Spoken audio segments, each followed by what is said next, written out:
Good morning, friends, and welcome back to another live stream here at Empty Cloud Monastery. I see so far people might be slowly filling in, so I'll just give a brief introduction. That's usually Ayya Brahmavara, our beloved Ayya Brahmavara, would be giving the Wednesday morning live stream, but today I'll be doing it because she had some business that she's going to be taking care of. So you're all going to be stuck with me this morning. And hello to anyone who might be joining in later and watching. I hope that you're doing well and that this is inspiring for your practice. I see a hello from Scott. Hope you're doing well, Scott. And so at this time, I'll go ahead and render homage to the Buddha 3 times, and then we can go ahead and get started with our discussion this morning. Namo tassa bhagavato arahato samma sambuddhassa. Namo tassa bhagavato arahato samma sambuddhassa. Namo tassa bhagavato arahato samma sambuddhassa. Buddhang dhammang sanghang saranang gacchami.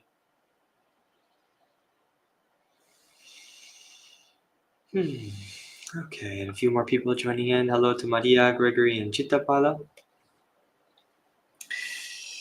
So this morning I thought that we could just go over 2 verses from the Dhammapada.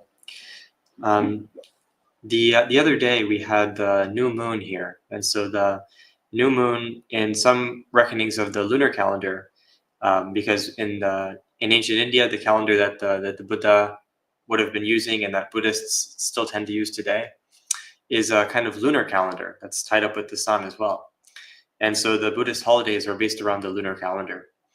And the other day we had a new moon. So a new moon in some reckonings of the calendar marks the next month, the following day. And so the day after the new moon was the month of Saka. And for those who are familiar with some of the Buddhist holidays, Saka is the month in which we celebrate the Buddha. So on Vesaka Puja, on the full moon of the month of Vesaka, we celebrate in the Theravada tradition, we celebrate the Buddha's birth, his enlightenment, and his final passing away, the end of all his rebirths.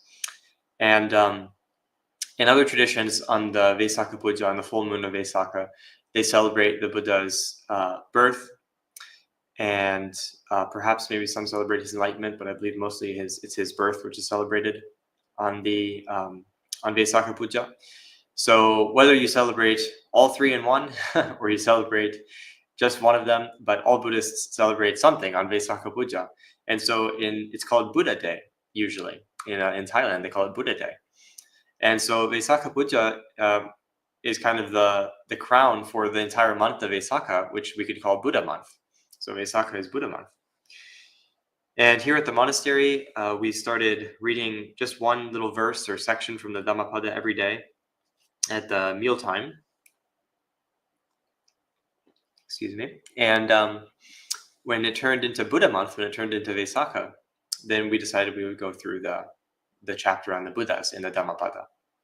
So the Dhammapada, for those who might be less familiar, is a very famous, probably the most famous collection of Buddhist poetry. And it has just an assortment. It's kind of a compilation of different poems around different themes, organized into several different chapters. And one of the chapters is on the Buddhas. It's on the awakened ones. And so on Buddha month, I thought it would be appropriate that we go through some of the verses in the Buddha chapter. Currently, we're on the 3rd day from the new moon, so we've gone through 2. And I thought that on this live stream, we could just go through the first 2 on the chapter of Buddhas. So if you have a Dhammapada at home, you're welcome to open up your Dhammapada and read along with me, or if you want to follow the link in the description of this video, there's a link to the verses that we're going to be going through. We're going to be reading Dhammapada 179 and Dhammapada 180. So I'm going to be reading mostly from Bhante Sujata's translation, Bhante Sujata's translation, but I'm going to make just a little bit of an edit in it. So the first verse in the chapter on Buddhas reads, "He whose victory none can undo, a victory none in the world pursue. By what track would you trace that Buddha who leaves no track in his infinite range? So he whose victory none can undo, a victory none in the world pursue. By what track would you trace that Buddha who leaves no track in his infinite range? The next verse reads, of craving, the weaver, the clinger, he has none. So where can he be traced? By what track would you trace that Buddha who leaves no track in his infinite range? And an alternative of this would be this verse. He who has no craving, tangly and sticky, where could he be traced? By what tracks might one track that trackless Buddha of infinite range? And so that's just a few different, I gave you two renditions of the last one there, just to give you a little bit of an idea. And on Buddha month, Saka month, I find these verses just really beautiful, opening to the chapter on Buddhas in the Dhammapada, and they're packed with a really beautiful image. So we can just kind of unpack these a little bit and discuss them. So the first verse, it says, he whose victory none can undo, a victory none in the world pursue. So this is talking about the Buddha being the victor. And some of one of the words for the Buddha is jina. Jina means a victor. It means a conqueror, someone who conquers or who wins. And so the Buddha has conquered all his defilements. He's conquered the cycle of rebirth. He's conquered the round of suffering. He's conquered all of the problems and afflictions, right? So most days we feel relatively okay, but there's going to be an onset of different mental and physical afflictions and defilements and challenges and difficulties. And every now and then we run into really difficult ones, right? Run into difficult scenarios, horrible sicknesses or deaths or loved ones being taken from us or horrible mental suffering and so on. And that's just in the human realm. So we have a very broad range of experiences that we can have in the human realm. And then we imagine from the lowest hells up to the highest heavens in the cycle of rebirth and this vast samsara, that the Buddha has been free of all of it. He's conquered all of it, right? It's like a vast territory which the Buddha has conquered without violence, without sword, without weapon. So Alexander the Great, by the time he was in his early 20s, he had already conquered most of the known world. And that was very little in comparison to the vast samsara, right? Not even the whole of the earth, let alone the whole of our known universe, let alone the whole of all universes, let alone the whole of all the different realms of existence in samsara. So the Buddha, by the time he was in his 30s, he had already conquered the entirety of samsara. He already conquered the entirety of literally everything that exists. And he did it without violence. He didn't have to fight against the world. The Buddha famously said, monks, I do not argue with the world. It's the world that argues with me. And he's saying this not to be petty or small or difficult, but he's saying this because the Buddha is not here to fight with the world. He's not here to push back against the world. He's here to help the world out of compassion for the world, to help us, right? We're the world. We're these small little worlds within this vast world. And the Buddha is here to help us. And when he says that he's conquered the world, when he says that he's transcended the world, that he's gone beyond the world, he means that inside, within himself, he's conquered the causes for this perpetuation of the world, the causes for the suffering of the world. He's gone beyond the causes for all affliction and fighting, all violence, all sadness, all delusion and illusion, all confusion. He's gone against the winds of the world, the pleasure, pain, praise and blame, fame and shame, loss and gain. The Buddha has gone against all those winds that blow us left and right, forward and back, up and down. And so the Buddha has found this refuge, this security. He's found this place of safety where he's gone past, he's made it past the battle. He's made it past the long stretches of desert that he has to march through.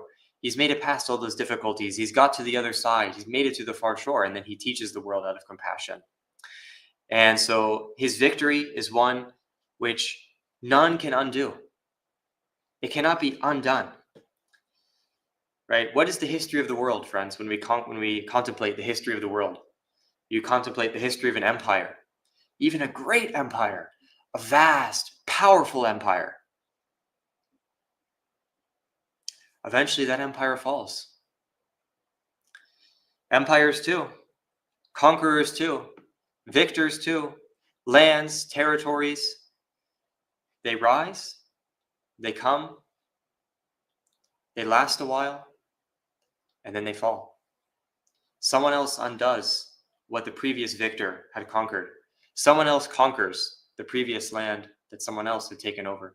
Someone else takes control of power. Someone else gets the wealth. Someone else gets the fame. Someone else gets the gain. Someone else gets the pleasure, and they lose the pain, and then it switches around. It turns itself all around. So this is the cycle of the world. Even the cycle of the universe.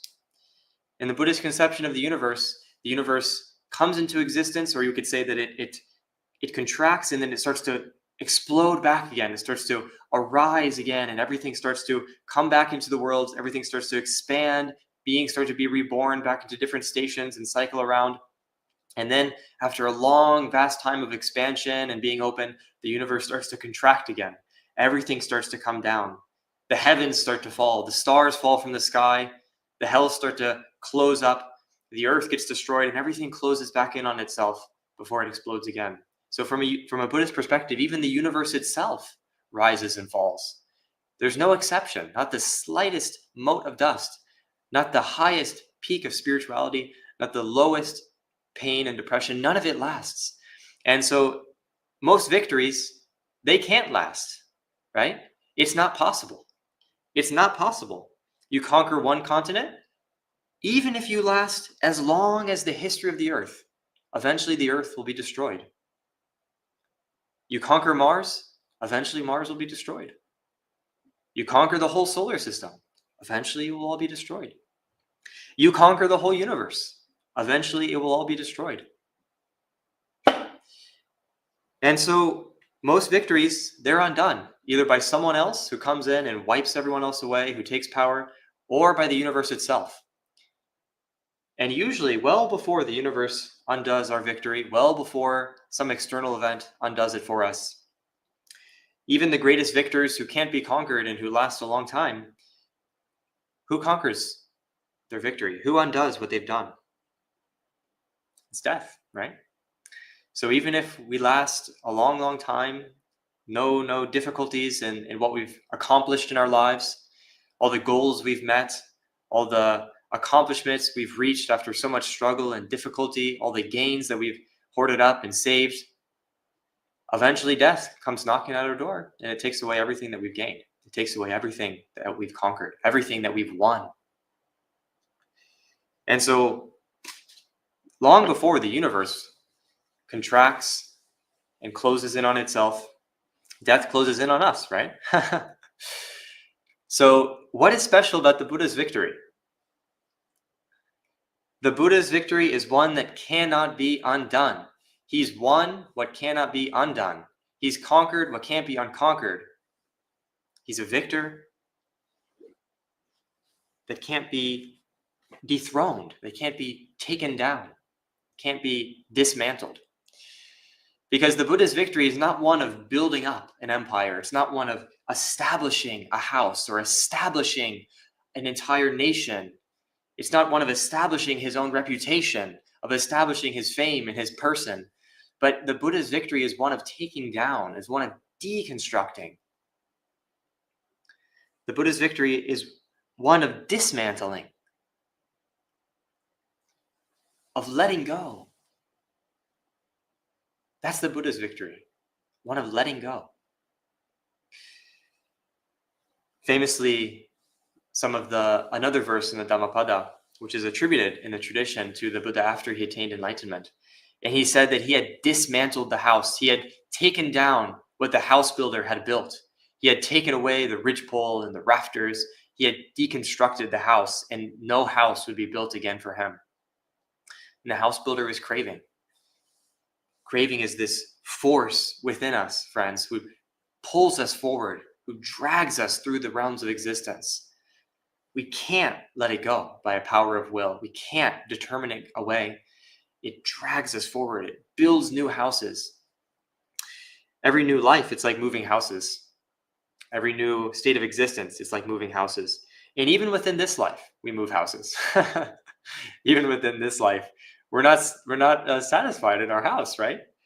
So some people, they might be confused about rebirth or about how it is that we can go from life to life, or maybe they feel like one life's enough for me. I don't think that I don't want to get reborn again. It's not a problem. I'm not afraid of death. But why is it that we have to move around in this life? What is that force within us that we can't stay still, that we can't do meditation with peace and calm perfectly every time, that we move from one continent to the next,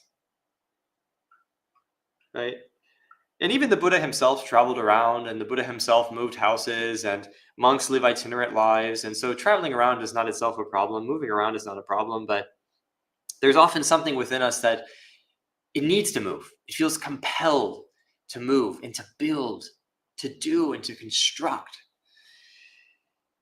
And the Buddha, that's what he conquered. He conquered that conqueror within who wants to conquer the world. He conquered that victor who wants to assert itself all over the world.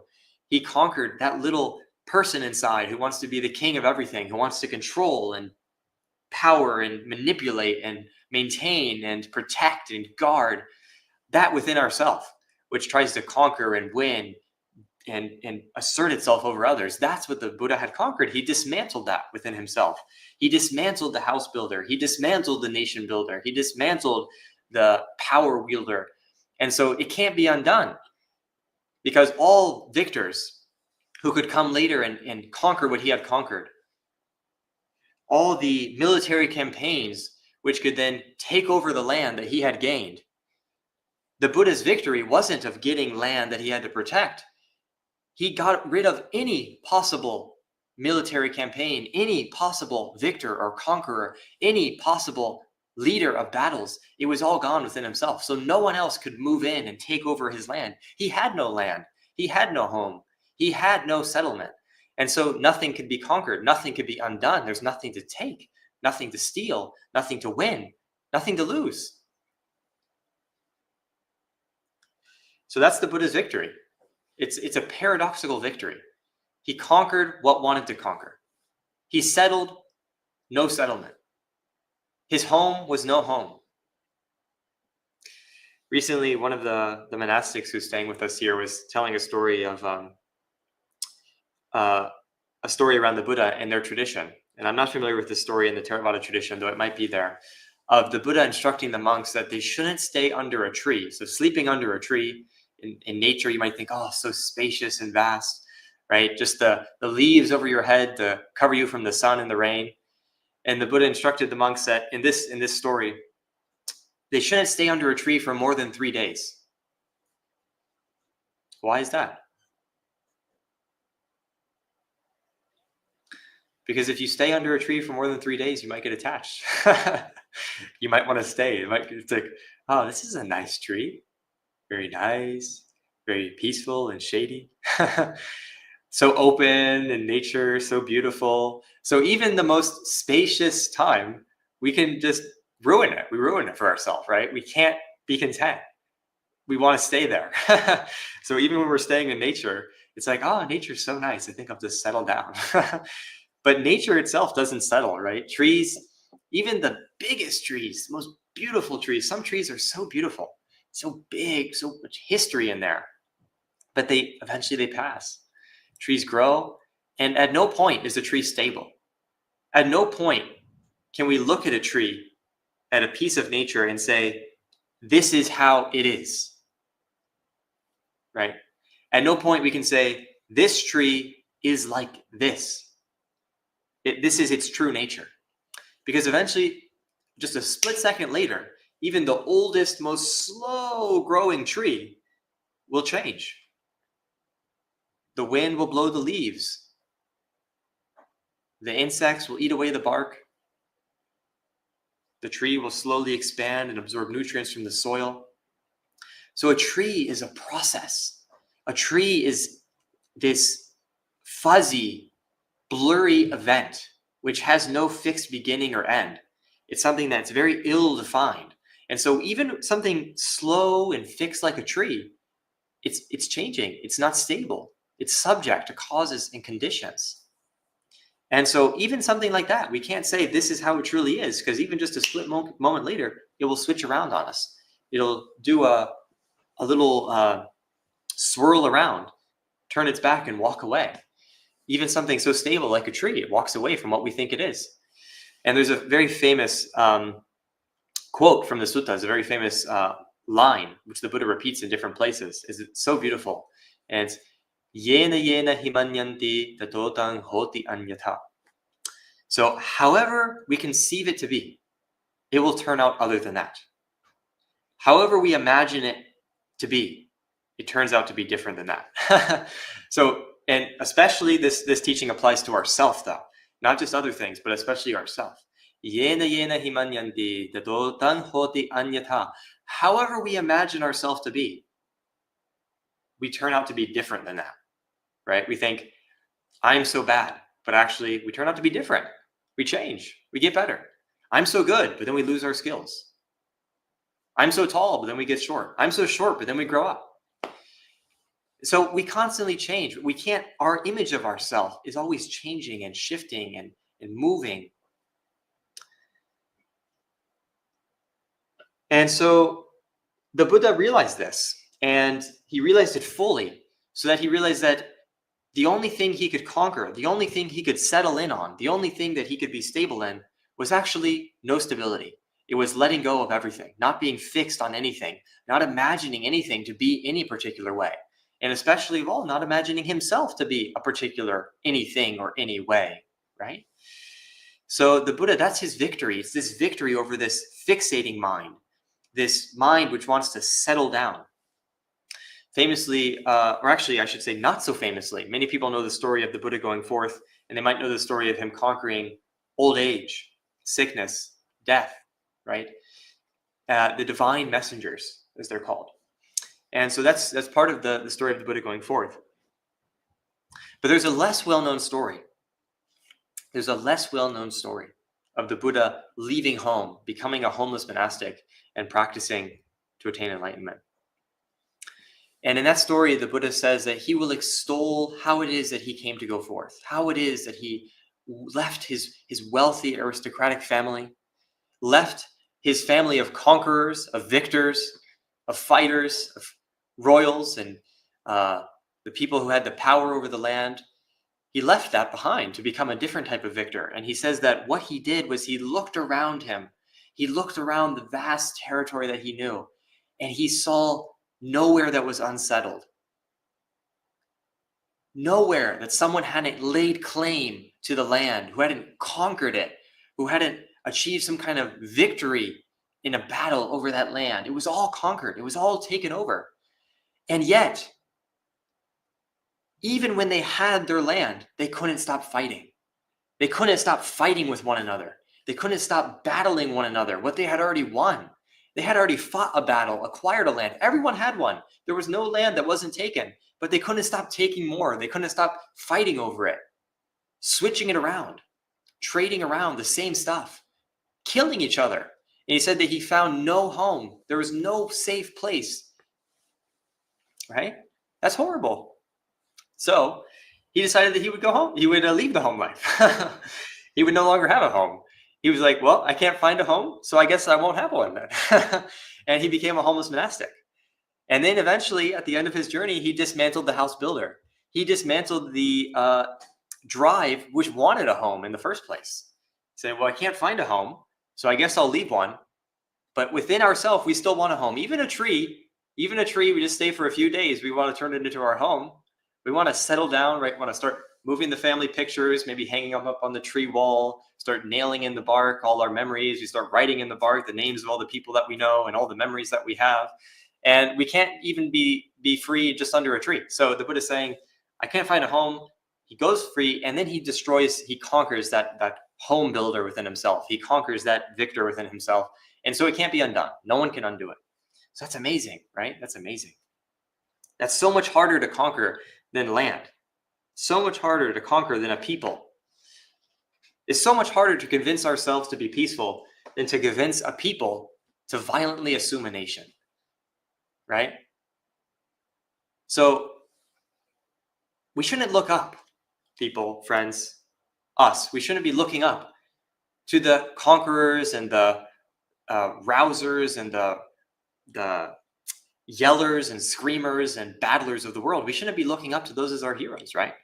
There's a quote which I've heard before, which I'm sure many of you have heard, which is that you kill a few people and they call you a murderer, but you kill millions and they call you a hero, right?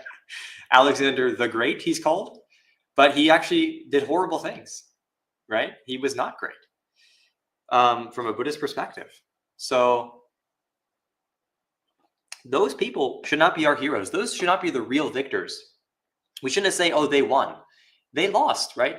The people who conquered and killed, they're the losers. They're the ones who lost their moral integrity, their principles, their sense of peace, their future. It was all wiped away as soon as they compromised those principles to conquer and build.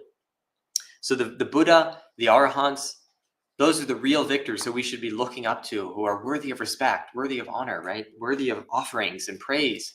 So the Buddha was the supreme victor. And so that's the victor who we should go after. And so his victory, none can undo and none in the world can pursue. So usually, an army, they might be pursued forward and they have to run away or they have to defend themselves. But the Buddha doesn't have anything to defend. He has nothing that anyone can chase after or pursue because he let it all go. And I know that we're starting to run short on time and we haven't even got to the main part of the poems. But I want to tell a little story because I found it really beautiful. And it's not probably so often talked about. And in the chapter on Saka, so Saka is the Lord of the gods of the 33. So in Buddhist cosmology, one of the heavens is called the Tavatimsa heaven, right? Tavatimsa means the 33. And the head of that, and this is true of Indian mythology and so on, just in general, the head of that is Indra, right? Indra, or known in Buddhism often as Saka or Shakra. So Saka is the head of these gods. And these kind of correspond to what we might consider like the Greek gods, the Roman gods, the Germanic gods. So most of the European pantheons of deities, the Indian gods of the Tavatimsa heaven, these are essentially the same. So Saka, Indra, he's kind of like Zeus or Thor or Jupiter. And so he kind of corresponds to that type of deity. So they're not extremely exalted, but they're often very revered in cultures, right? And so Saka, Indra, he's famous for being a warrior, right? He conquered the cosmic serpent Vrtra, which had wrapped around the world and stolen the waters. And he was famous for being the battle deity. The ancient peoples of the Rig Veda would invoke Indra while they were rushing into battle in their chariots and conquering different territories and taking over the plains and conquering different peoples and stealing their wealth and so on. So Indra was this battle deity who released his thunderbolt on people, right? Imagine Zeus with the thunderbolt, Indra with the Vajra. So they're this battle storm deity. And but in Buddhist mythology and in Buddhist stories, there's a story of Indra, of Saka. And it says that at one time they were fighting the Asuras. So the Asuras are like the titans or the demons, the anti-gods. And there's this constant battle between the Devas and the Asuras, right?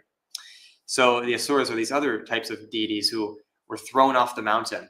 And out of jealousy, they sometimes storm up the mountain and fight against the Devas. And so Saka, he leads these battles against the Asuras. So this is this constant tension between one group of gods and another.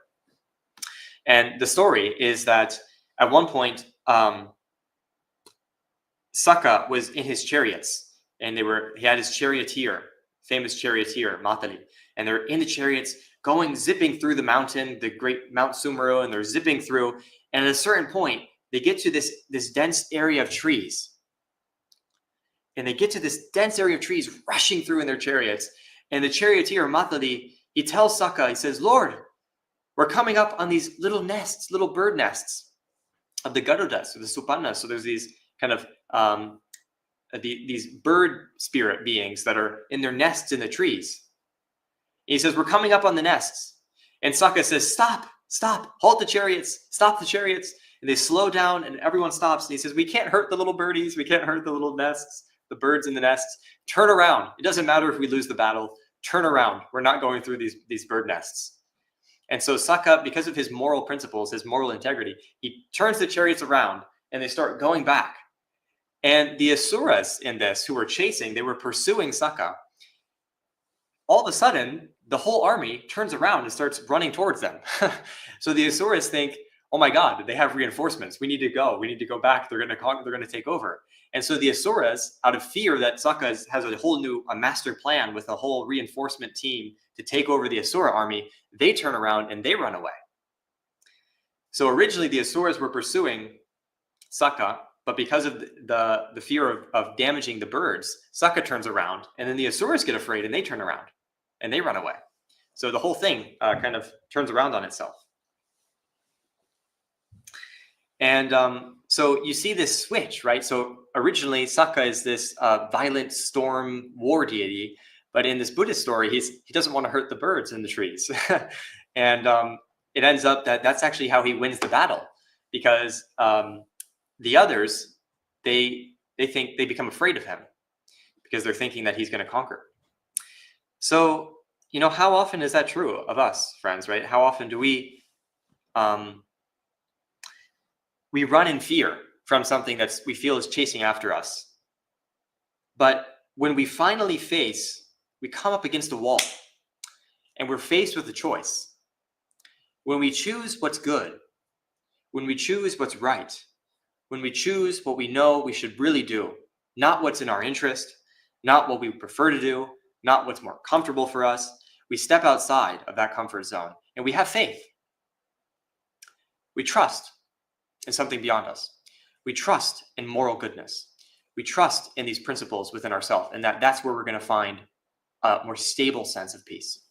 When we come against those hard decisions, when we come against the wall and we choose what's good, even though we're afraid, even though we're afraid that when we choose what's good, when we choose what we think is right, we're going to have consequences. It's going to be bad, right? We're going to be turning against the Asuras.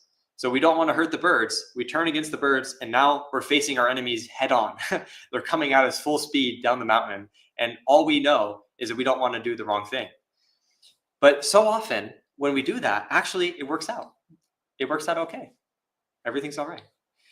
Because the things that were chasing us, the things that we were afraid of, often the reason that we were so afraid is because we're caught in the wrong rat race, right? We were stuck in a loop. And we just needed to run into a moral decision. We just needed to run into something which would shake us out of that habit and get us to turn in the right direction. That then we realize actually what we were afraid of, now it's afraid of us, right? So when we start becoming moral people, when we start becoming integral, whole, principled people, all of a sudden, all these fears that used to chase us around, maybe the fear of being shamed, right? When we tell the truth, we might be embarrassed. The fear of losing, right? We have less gains and less wealth and less property and so on. When we start following precepts, when we start choosing the right thing, we start having less opportunity to take advantage of the situation. Blame. Maybe we do the right thing and we know other people are going to blame us. They're going to criticize us. Maybe we hurt people because they want us to do the wrong thing, but we do the right thing. And pain. Sometimes it's painful to do the right thing. Sometimes it's painful to do what we know is best.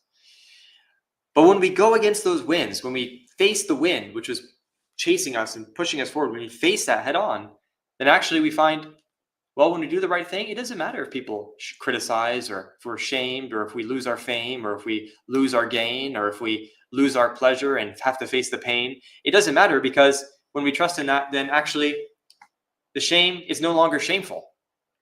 The pain is no longer painful, right? The blame is no longer, can't say blameful, but doesn't hurt us anymore. And so the winds of the world, they stop being so negative, so negative, because when we face things with morality, with goodness, with virtue, with ethics, then we have a new source of nourishment, which isn't these shaky winds. And so it's just like the story of Saka. So I just mentioned that because we shouldn't look up to these victors who, the bullies of the world, right, who bully us or who conquer us. We shouldn't be looking up to that, because actually when we conquer these inner things, friends, when we start to face these inner battles, then actually we go face up, we go head to head, we go right directly against some of the most fearful things that have been chasing us our whole life. But actually we find within that, that it's actually much more peaceful. It's actually much better. And often what we're afraid of doesn't affect us. And even when we do, sometimes we do the right thing, and actually we do get bit in the back, right? It does come back to us. But even when it comes back, we know that it's okay. We know that we can persevere. We know that we have something better. We know that we can trust, we can have faith, even in the difficult times. We can put our trust in something else. So even when we do the right thing and it seems like, well, doing the right thing sure doesn't seem like it's helping. It sure doesn't seem like the Asuras are turning around. They seem to just be charging closer and closer, right? When it seems like that, and maybe they even do charge right at us, right? Maybe we even lose the battle. But you know what? Better to lose the battle than to kill the birds, right? So sometimes even when we do the right thing, it doesn't turn out in our favor, but we just have faith that, you know what? This is better.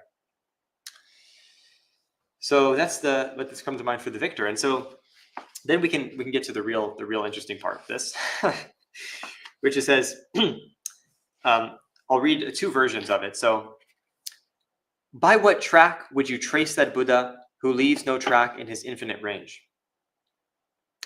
And another version of this, by what tracks might one trace that trackless Buddha of infinite range? So this is just a really beautiful image, because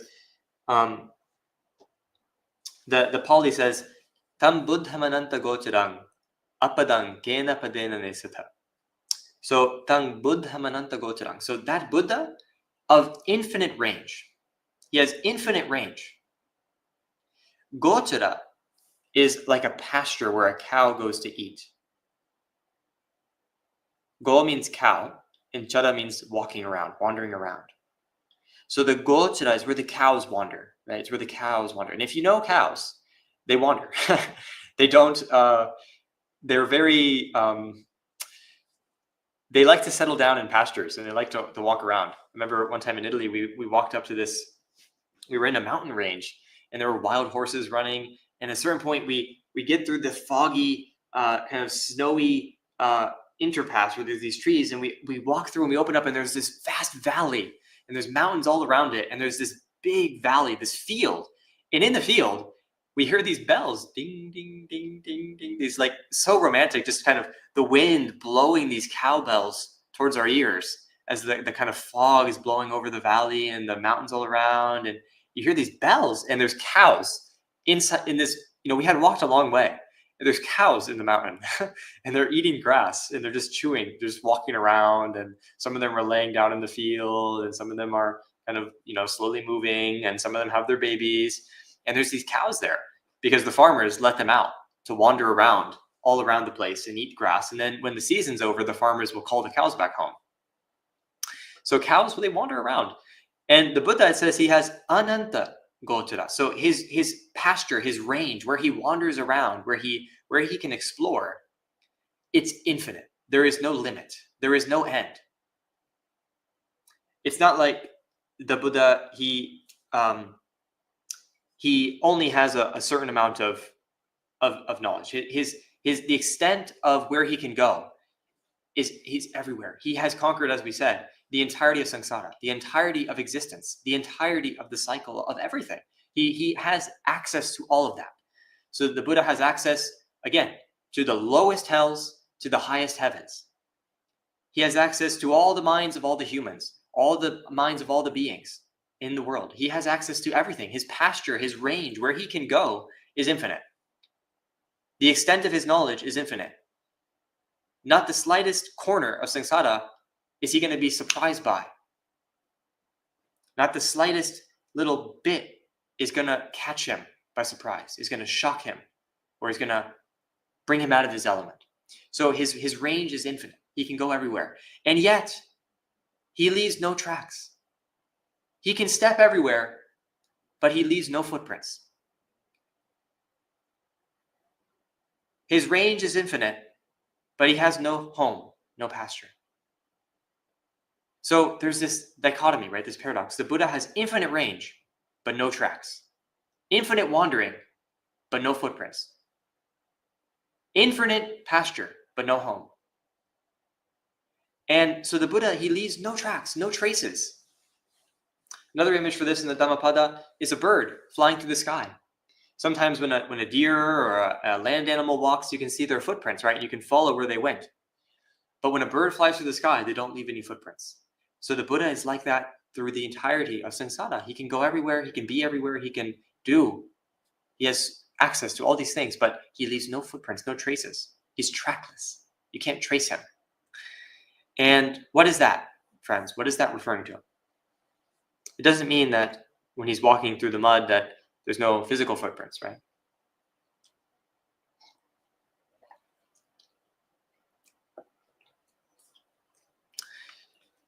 It's the footprints inside. It's the traces inside of us.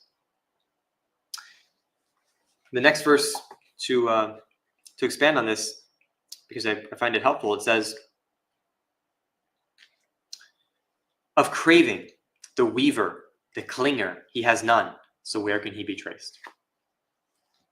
Or like I said, he who has no craving, tangly and sticky, where could he be traced? So when we have craving in our hearts, when we have craving in our minds, this desire which pulls us forward and drags us onward, this kind of sticky, clingy glue, which is attaching itself all over the world, all over our eyes, our ears, our nose, our tongue, our body, our mind, this craving, it's like we're tracking through the mud. It's like we're just, every minute of the day, we're just slogging through the mud. And our tracks are massive. We're just leaving tracks all over the place. And it's in our mind, right? Every little interaction we have maybe just takes us the wrong way. Every little action we do, it's just, we turn it all about ourselves. We turn it into a selfish action. Every little experience we have, we get caught up in it. We're tracking, slogging, trekking through the mud. And so our footprints are just, they're ingrained in our life. Every little bit of our life, when we're filled with craving, we're leaving tracks. So we're like dirty dogs walking into the house. You can see everywhere. Our footprints are everywhere. Everywhere we go, we just made a mess of the place, right? We can't be silent. It's like everywhere we walk, it's a creaky floor. It's just, everyone knows we're there. So everywhere we go, there's indications left and right, all over our mind, because of this craving, because of this attachment, because of this selfishness, because of this aversion, because of this confusion. So we have a limited range, right? Our actual range, where we step around, where we go, where we wander, is very limited. And yet, we leave footprints everywhere. We leave tracks everywhere.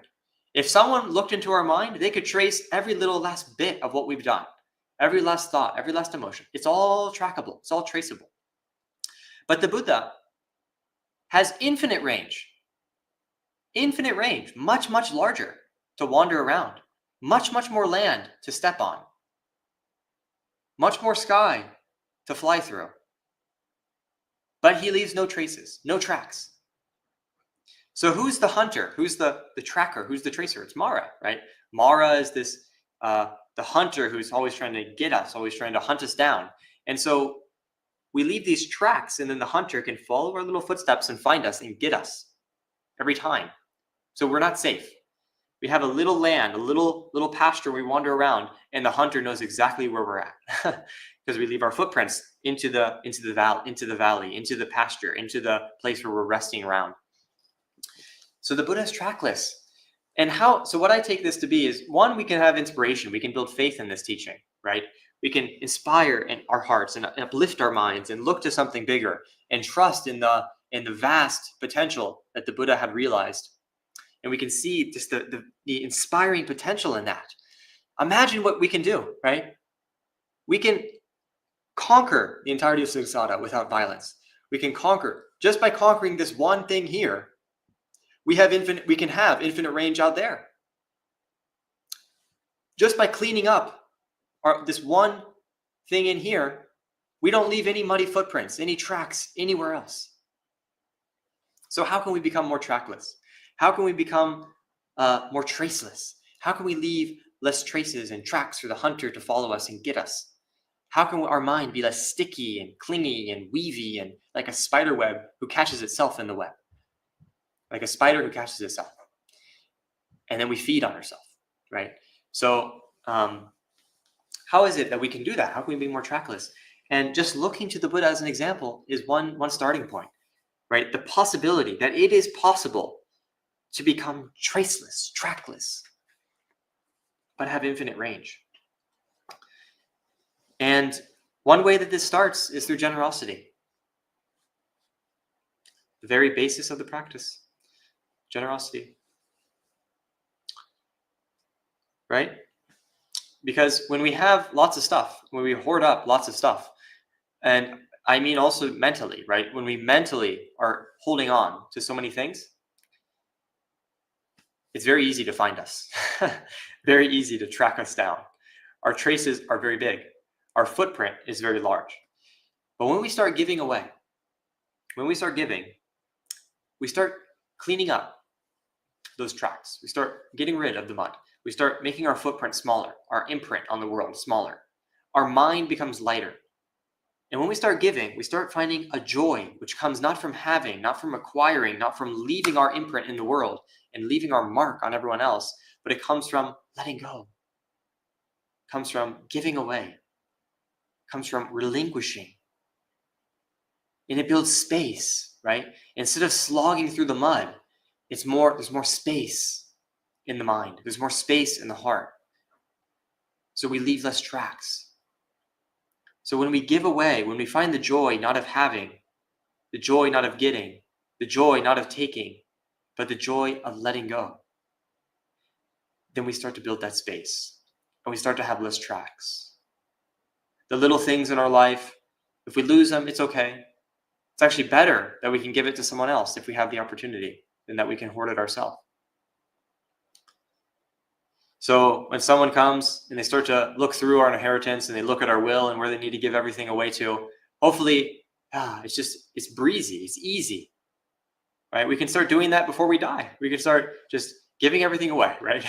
Why do we wait until we die to give it away? It would be so much better to do it now, right? Don't push it off. Don't set the date later on, right?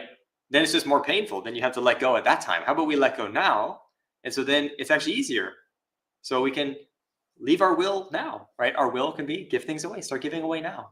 That doesn't mean being reckless and not taking care of ourselves, but we can start leaving less of an imprint.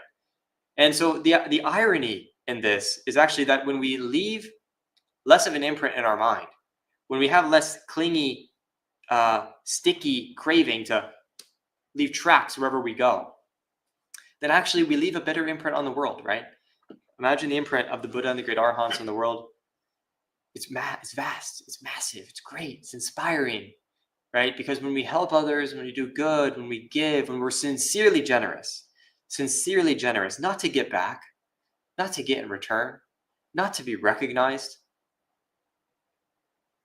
but when we give just to let go, just because letting go leaves less tracks, it's neater, it's neat and tidy. When we do that, then we leave a better imprint on the world. So less tracks inside, but everyone else is so much happier with us, right? We don't start marking the territory all over, but it becomes very vast and spacious. It becomes welcoming. And when we don't have a home, then everything becomes welcoming. We start welcoming everyone because we don't have to protect or guard or lock anyone out. We can welcome everyone in because there's just space. There's just openness. So we want to train to have less tracks. We want to train to let go. We want to train to give in this way. And as we do this, we start to leave less traces. And so who can track us? You can't look at the name tag and say, oh, this belongs to Vaddha. I need to give this back to him. And all my tracks are all over the world. like a dog leaving muddy footprints all over the house. But when we start giving away, we leave things around, we give something to someone, and it doesn't have our name written all over it. We don't have to remember all our things in our mind and trace our little footsteps back to all the things that we left behind. We don't have those things when we give them away. So giving away, it gives us spaciousness in ourselves, and it leaves us tracks. We can't be traced. So we can become more like the Buddha, more Buddha-like. And our range becomes bigger.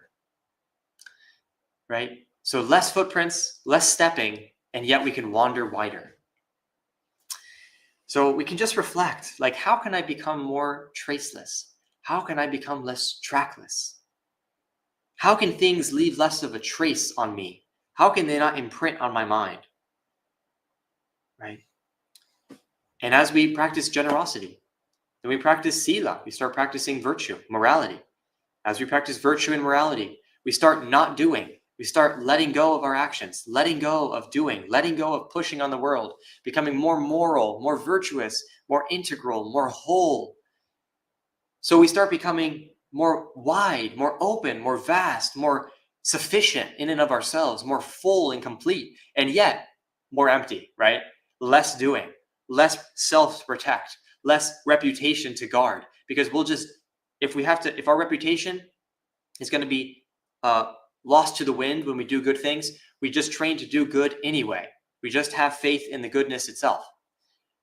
When we come against the bird nest and we have to turn around and face the enemy head on, we just turn around. We just do it anyway because we have less to lose. We don't have these tracks. We don't have these traces, these imprints, these homes, these settlements to guard.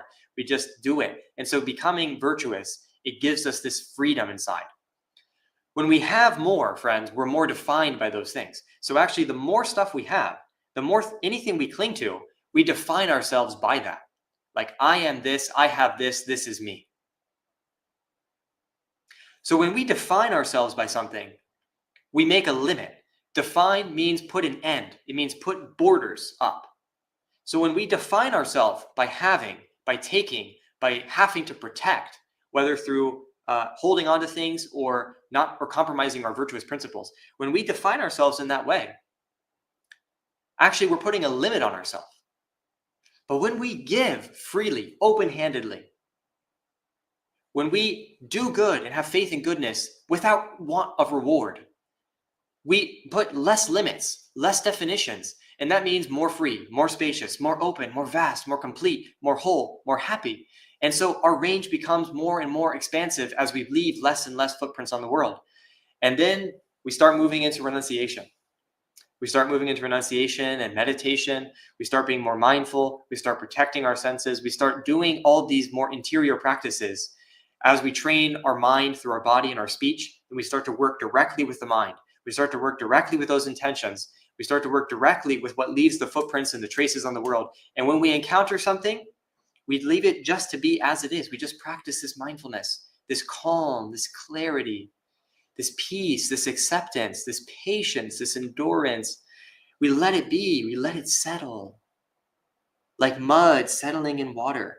The water naturally becomes clear. Like clouds passing through the sky naturally opens up. Like rain falling from the heavens, it naturally clears away. Like water coming down a mountain and emptying into the oceans, it naturally falls down.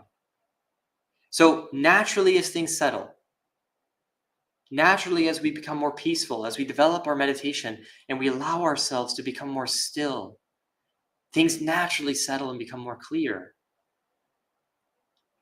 Naturally, they become more open again, more spacious again, more vast, less defined. And as we do that, we leave less tracks. So just like these processes that I've just named, right? The rivers flowing, the clouds passing, the rain falling, they don't leave tracks. The rain falls, and when it's gone, you never knew what was there. Once a few days have passed, the sky is now sunny and clear. You wouldn't know it rained. A cloud passes by, and once it's gone, you would have never known that cloud was there. Right? So as we become more mindful, more peaceful, and more still, once we recollect our goodness from giving, letting go, and becoming virtuous, moral, whole individuals, when we sit with ourselves and we allow the thousand things, the whole world, to manifest itself within us. We don't have to control and conquer it. We don't have to define and limit it. We don't have to be or conquer and have it.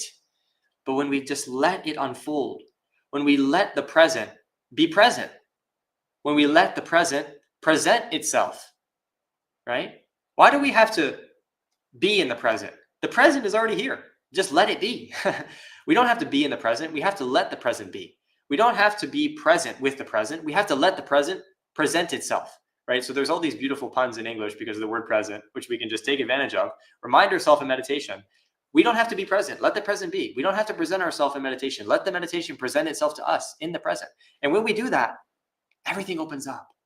We can be in the now, in the here, and we let go and we leave less traces. So if thoughts come up, just let them go. Don't let it leave a footprint in the mind. Desires come up, just let it go. Agitation comes up, just let it go.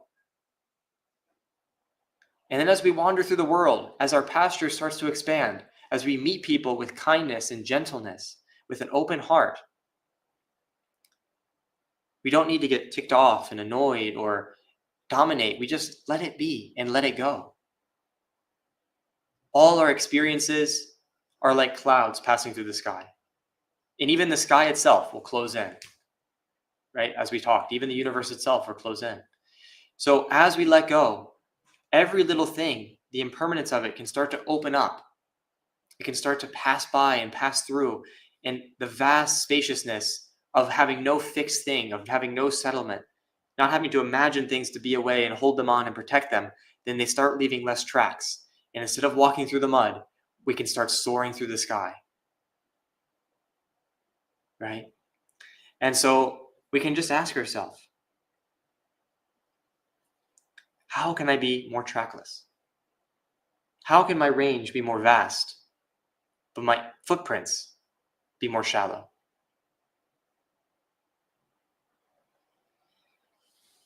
And sometimes it's just calling to mind these qualities of the Buddha, which can inspire that in our practice.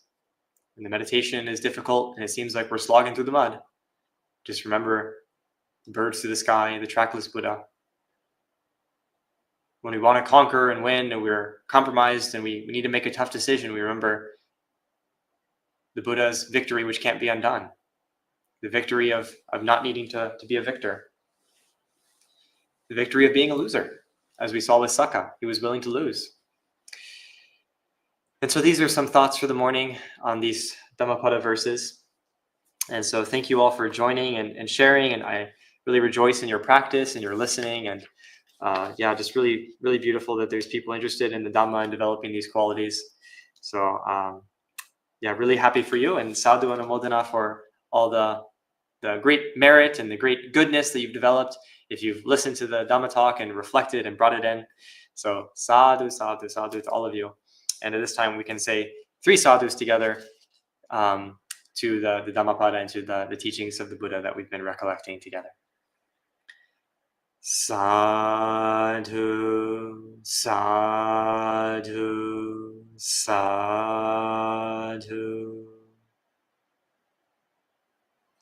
So have a beautiful trackless morning and have a good practice, and we'll see you this evening for another live stream.